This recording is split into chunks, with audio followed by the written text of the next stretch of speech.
Welcome to tonight's webinar. This is an information session for applicants to the Youth Organizing Fellowship.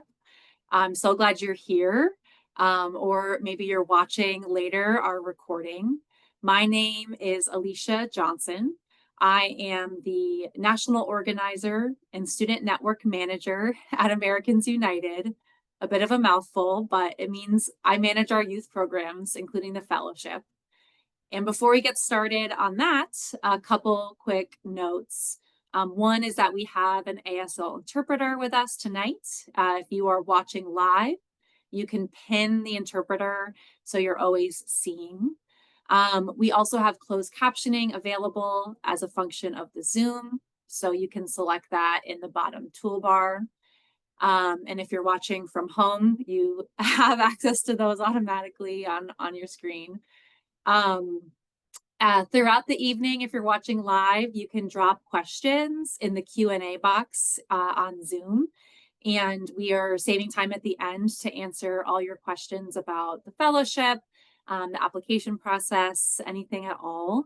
But hopefully we'll answer a lot of that in our discussion first. So what we're going to do tonight is first just have a conversation between me and one of our current fellows about what it's all about, give you a little insight into what you can expect, maybe more than what you can see it just on the website, give you a feel for what it's like to be in the program. I'm going to then do a little presentation overview about the application process and the program calendar, to make sure all that's very clear, because we want to make sure if you're applying for the program, you know what to expect. And then, like I said, we'll have plenty of time for questions at the end. If you're here, you should know that the Youth Organizing Fellowship is a program that lasts 1 year for 18 to 25-year-olds who are organizers or advocates in their community, but want to deepen their experience and their knowledge of church-state separation and want to take action with AU's help to advocate for church-state separation in their communities. So folks who are part of the Youth Organizing Fellowship work with us from September through August, get to access tons of trainings, be part of a cohort of activists from across the country, and get to come up with your own ideas for how to plan events and advocate in your community. So we are going to have a conversation tonight with one of those current fellows to talk about their experience in the program. So I'm going to welcome Mish to come on camera and join me. Hey. Hello. So folks know a little bit about me. I manage the program. I've been working at Americans United for over 5 years now, and I live in Washington, D.C. And I'd love to invite you to introduce yourself. Tell us a little bit about you and why you chose to join the Youth Organizing Fellowship. Okay, hi everyone. I'm Mish. I'm a current AU fellow, and right now I'm a third-year student going to George Washington University, which is in DC, but I'm originally from Louisville, Kentucky. And yeah, I decided to apply to the fellowship because I wanted more guidance and mentorship, and also just wanting to explore church-state separation because originally I didn't really know much about it. I was back in high school, I did more environmental justice work, and in college, I do more racial justice work. And so through this fellowship, I wanted to see how those connect with church-state separation.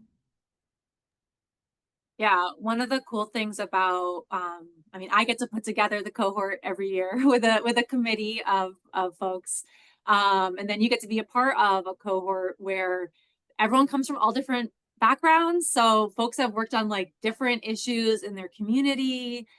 Some people are coming like just out of high school or are new to college or in college or out of college. It's like all these different kind of experiences people bring and issues that they care about. And at AU and in the fellowship, you both get to learn about a bunch of issues, but also kind of choose for yourself like where you want to focus and what you want to dive into and work more on. So could you tell us more about what that's looked like for you, like what you feel like you've learned and what you wanted to focus on in your work in the fellowship? Yeah, well, my big thing was definitely around planning events and then also hosting events, actually putting in action. And so I feel like AU helped a lot with that. Like Alicia, in my second event, we did a zine making event seeing how white Christian nationalism connects with racial justice and education in college overall. And so she provided a lot of AU merge and then also gave me some guidance in how I can actually interpret those ideas and communicate it to people. And so that was my main focus. Yeah, there's a ton of really like practical skill building. And everyone kind of identifies like areas they want to build or grow in. So it could be like planning a good event. For some people, it's being more comfortable with public speaking. There's a whole range of stuff. And I love the zine making event because that was a first for the fellowship. Fellow hadn't done that before. We have had a art making event before. And it's cool because I get to I'll share ideas with our fellows, right? Like here are kinds of events you could do or that past fellows have done. But also there's just a lot of creativity, like brainstorming. Oh, here's an idea I had, or here's something I've seen someone else do. Maybe I could do that in this fellowship. So we see like discussion based events, we see traditional panels or speakers, or more creative things like zine making, or one of our fellows did a sort of visual presentation on her campus about book bans. So there's a lot of room for creativity in the fellowship. And of course, as we've alluded to, you get to brainstorm and share ideas with and learn from your peers. You're part of a cohort. Can you talk more about what that experience is like? Yeah, it's been really nice. I think what I like most about being a part of a national cohort is that everyone comes from really diverse backgrounds, and not just regionally, like in America, but also some of them are master students, some of them are already working in the field. And so it's been nice when we're brainstorming. A lot of these people have actual experience with working in church-state separation or other forms of activism. And whenever I gave out ideas, sometimes they'd give out suggestions like, oh, to make this easier, like for a mobilization event, for example. Just making it easy for people to scan a QR code and do letter writing, like one of the other fellows gave me that idea. And you also just also learn about their own individual fields. Like some of them work in labor rights or adoption, and just being able to learn from their own personal experiences, I could apply it when I'm planning my own events. Yeah, definitely. There's a lot of deliberate time. Like when we do workshops or trainings, there's a lot of deliberate time built in to share ideas and feedback. But there's also just a lot of time to build relationships. Part of what we want fellows to get out of this program is that support and that resource of being with people who have shared values and care about the same issues, and also come from all over the country. Mish is in DC and from Kentucky. We have California represented, Arizona, New Mexico, New York. I'm not going to think of everything off the top of my head, and that's just this cohort. So it's cool to be part of that national program and both share similarities and also learn from like our differences and our different experiences and different political contexts and stuff like that. Are there any conversations you've had or like meetings we've had that stand out to you as being particularly like, I really learned something new, or like we really had a great conversation here? I think my favorite was when we looked at our own identities, seeing how that have Mm-hmm. made us, given us a certain privilege in our activist spaces or also harmed us. And so just being able to discuss that with other fellows, like some of them come from richer backgrounds, and so they said that, oh, that made it a lot easier for me to, get access to certain resources. But then you also have fellows from maybe like a rural southern background. And so a lot of them are in these Republican bubbles, and so they don't get to talk to a lot of other activists. So it was really nice being able to learn from that. Yeah, totally. And are there things about this being, um, you know, the fellowship is designed to be a learning experience and a doing experience. So sometimes how I think about it. Have you been part of programs like that before? How does this kind of compare to other, experiences you've had? Because you mentioned being an organizer in high school too. Yeah, I'd say, well, we have a convening as part of the fellowship, and I think the workshops, because I've gone to other, I guess, more activist-based workshops, and a lot of them are, it's like you're just kind of talking at each other, but I feel like at the convening that we had with the fellows, I got to actually practice. Like one of the practices we did was, okay, someone acts like you're really against church-state separation. And so you basically got to cosplay a little, like explaining why it's wrong, but then also not being too aggressive with it. So you're actually acting out how you would address this issue in real life. And so I think that prepared me in the future to, if like I had one person, I think, come up to me and say, oh, like, but this goes against God's values. But then you get the chance to explain that this isn't an anti-religion organization or anti-religious ideas. It's more about giving people the freedom to choose. And so it was, I felt like the convening is what prepared me for that. Yeah. I mean, I love to hear that as as your manager. And I hope that folks that are watching or here tonight can resonate with that too, because I hear that from a lot of fellows, right? That it can be hard to have these what can be difficult conversations. These can be deeply held values and beliefs. And so we work really hard to provide messaging and skills around communication to make it feel possible, no matter what, context you're in, no matter, where someone is coming, to you from, like that you can have those conversations with more confidence. So I love that. And we also do support around folks who want to communicate in other ways too. We're always going to work on public speaking and conversations, but also folks write blog posts for our website.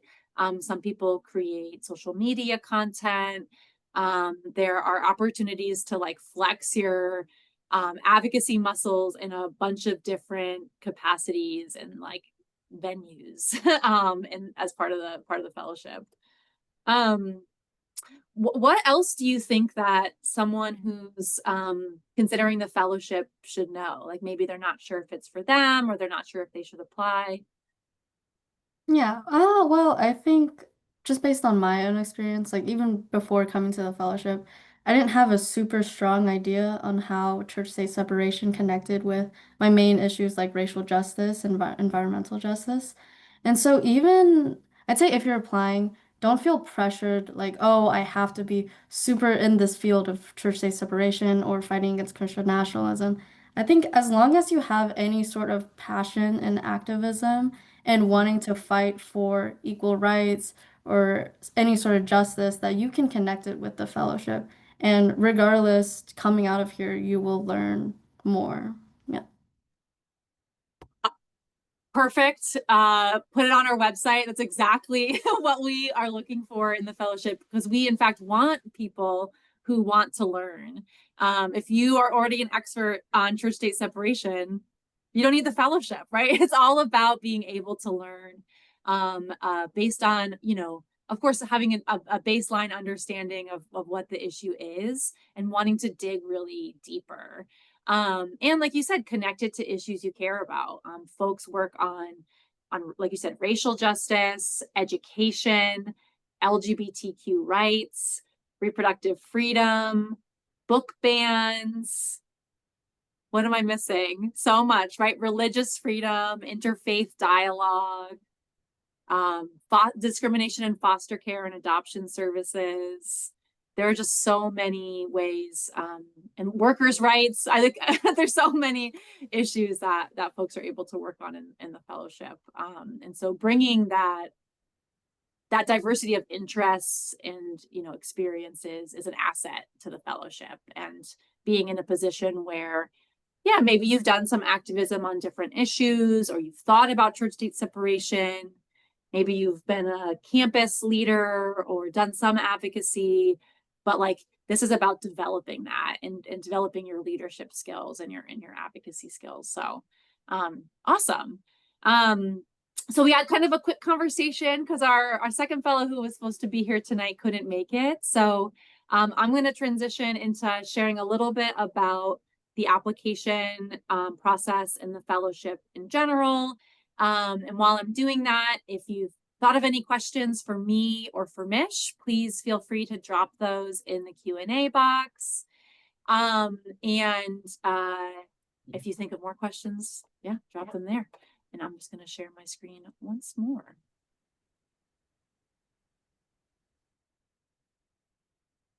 All right, my screen is a little smaller than usual.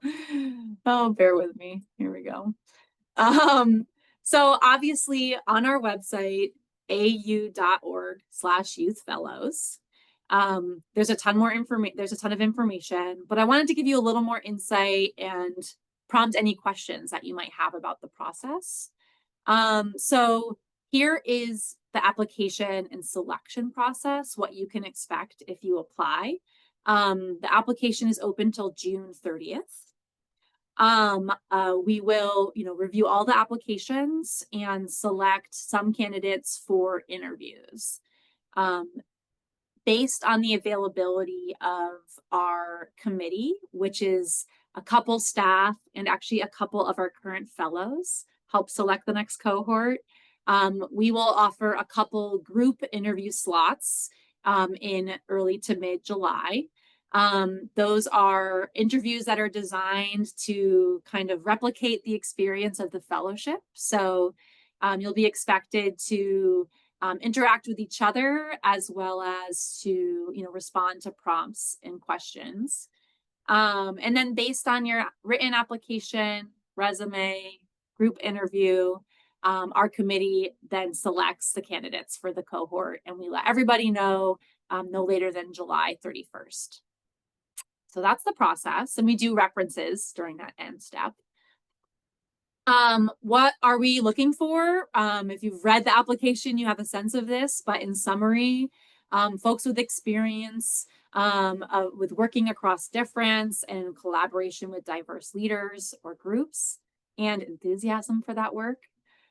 Some experience, even a little, with advocacy or organizing. This is, like we've said, a learning opportunity. So we want folks that know what it means to be an advocate, but like want to learn more, right? Some basic knowledge, right? You've heard of the phrase church-state separation. You have a sense of what it means, and you can learn more in the fellowship. Some form of leadership experience, the ability to work independently, because the fellows are from across the country. We do come together for the convening at the beginning and monthly virtually, but you get to do your own projects in your own communities. You gotta want to learn. We keep talking about this. Of course, like I mentioned, engagement and participation in the group interview, and just a commitment to all the requirements of the fellowship, which again are online. It's as transparent and as detailed as possible, so you know what you're getting into. If you have any questions about potential conflicts that you see with what's required, then you should be in touch with me directly. And if you're selected, briefly, we start getting ready in August, getting your travel booked for September. We launch with a Zoom conversation and then our weekend in DC. And then we continue to meet monthly. The whole group meets on Zoom, usually on weekday evenings. We try to work around people's schedules. You meet with me one-on-one, and you do your work to advocate for church-state separation. And that can look like lots of different things I have listed here. I have some pictures from some of this year's events, Mish's zine making workshop, Lily tabling at the University of Arizona, Bell hosting a panel on book bans at I think it was the Louisville Public Library in Kentucky. So lots of different kinds of opportunities to do this work in the fellowship. But a lot of freedom to figure out what is important to you and what kind of work you'd like to do to advance church-state separation with AU's support. So with that, we will take some questions for the audience. Mish can rejoin me here. And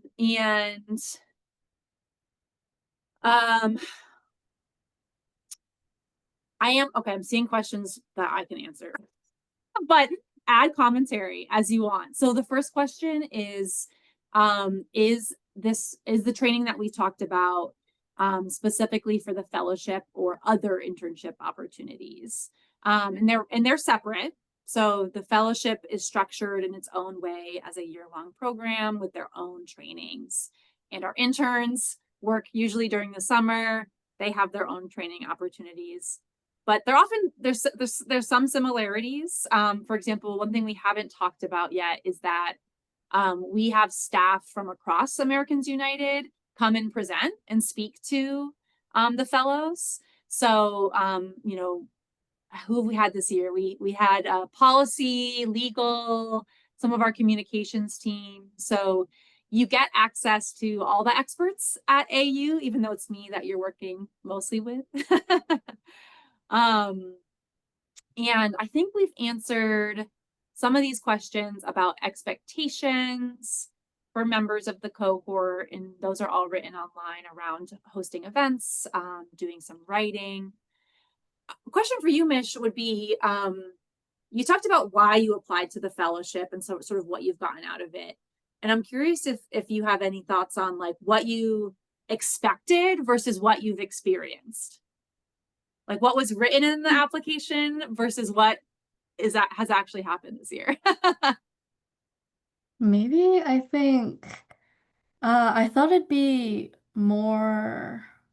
I don't know, actually. I feel like the expectations are pretty in line with what is written, actually. But uh I guess there's a lot more communication that can happen, that does happen in the fellowship than I expected. Like being able to talk with I wasn't expecting so many breakout groups in our monthly meetings that we have, which are all online. And so yeah, I was really just expecting we have the convening and the conference, and that's when I would talk with the other fellows.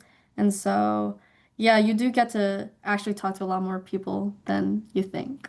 Yeah. And that's a good thing. Yeah, yeah, I liked it because that's how you learn, I feel like, actually seeing other people's experiences. So it wasn't just sit down, oh, you read these slides or whatever. Like we actually got to talk to people. Yeah, I love that. Because, and this, something that came up earlier was that the relationship building, being a part of a cohort is key to the program. It's not just about me or AU giving information, but it's about supporting you all to learn from each other. And just create this network of support for like just to cheerlead each other on, to commiserate when like the world is on fire and we're doing this work because we care, but it's hard.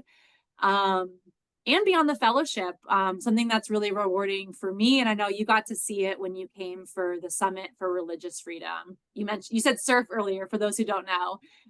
SURF, SRF, Summit for Religious Freedom. All our fellows get to come in the spring. And a lot of our alumni come too. And our alumni stay connected and kind of are that like networking resource. Some have gone on to collaborate on projects. Other folks just stay, friends. And that's always great for me to see too. But yeah, there's lots of breakouts. Someone asked more about the group interview process. They are about 2 hours with a break. And There's a little bit of me sharing information about the fellowship, and then a bunch of breakouts where you got to be in conversation with other folks applying. Do you remember doing the group interview? Or is that like too Oh long yeah, ago? I remember a Yeah. lot. Yeah, I can talk about it a What little was bit. your feeling of like of going into the group interview or being in it? Yeah, I think coming into it, I was really nervous and stressed, but that's just because I'm a nervous and stressed person in general. But during the interview, I mean, it's not like other group interviews, I feel like, where they're more, oh, you have to go one by one just saying your answers. And I'm like, okay, well, this could have just been individual, but it's definitely more conversation based. So you kind of get a feel of what the actual fellowship would be like from the group interview. And it was like it only went about an hour or 40 minutes, maybe. So it's No, not that it's long. 2 hours. Oh, okay, well, it's so fun. So it's so conversational. It feels shorter. I swear, I remember being so much shorter. I love that. Yeah, it It is goes meant to by be. fast. It's meant to be conversational, and I'm glad it goes by shorter. And it's you're going into an interview, like nerves are natural. Yeah. I do webinars and meetings and events all the time in my job, and I get nervous every single time. It just is how some of us are. um, so someone asked how competitive the fellowship is. We In the past, we get dozens of applications. We're on track to get the most we ever have, whether that's just because of the growth of the program over the years or the increased salience of church-state separation in this political moment. We're getting a lot of applications, and maybe half, probably less than half, get an interview. And then we select 10 to 15 for the final program. So it's fairly competitive. Um, Someone asks if we have specific sets of expectations for the events being hosted, like number of people in attendance. And basically, no. We are trying to support you to try new skills, reach people in a way that's meaningful to you. And so, Mitch, how many folks were at your events? I think it was around 20. So around 20 people. Mish did 2 events on campus, kind of a presentation conversation based event, and then the zine making one. Some people like table out in the community and reach a bunch of people. Some people have a conversation with 10 people, but it's like a really deep, rich conversation, right? So that's really valuable too. So everybody's event looks different in the activities that they do. Um,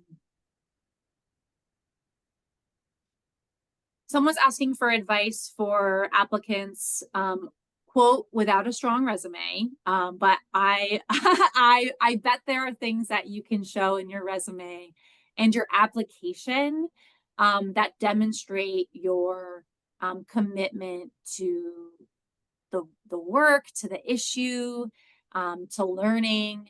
You do not have to have been, a club leader or doing advocacy work for many years. In fact, if you can show us that you have only done a little bit, but you're really deeply committed to investing more in the work, that could put you in a strong position. It's a very, like, we keep saying this, but the cohort is meant to be people from all different kinds of backgrounds and experiences, and so there's no golden rule for what what exactly one thing we're looking for. We're putting together a cohort, not just selecting individuals. So yes, to the second part of this question, the writing does play a role. The application and what you write in that really, really matters. Don't sell yourself short if you're worried about your resume. And those are all our questions in the queue. Is there anything that you feel like hasn't come up yet about the fellowship, or the application process or just the experience of being in this program that we should touch on?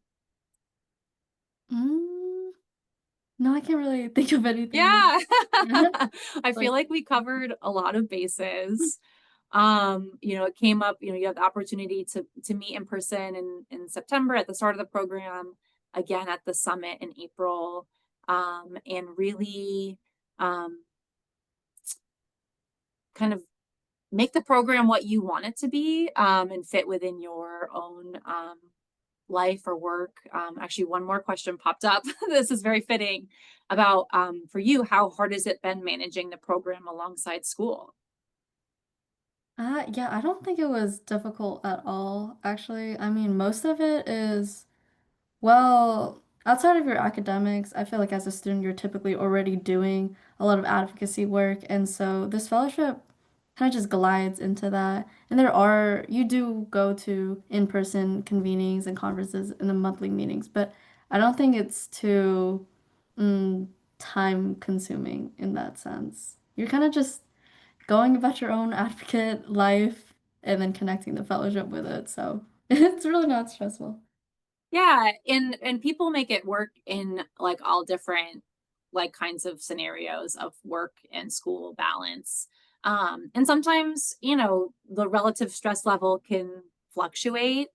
So sometimes fellows might be um, going through finals or just going through like a personal matter, or might have different um, I don't know, rhythms to your calendar, right? Like if you go through a school year, sometimes they're busier than others. And so the biggest um, piece of making that work is being proactive, us staying in touch, having an eye on your goals, and being able to plan for, and also just adapt.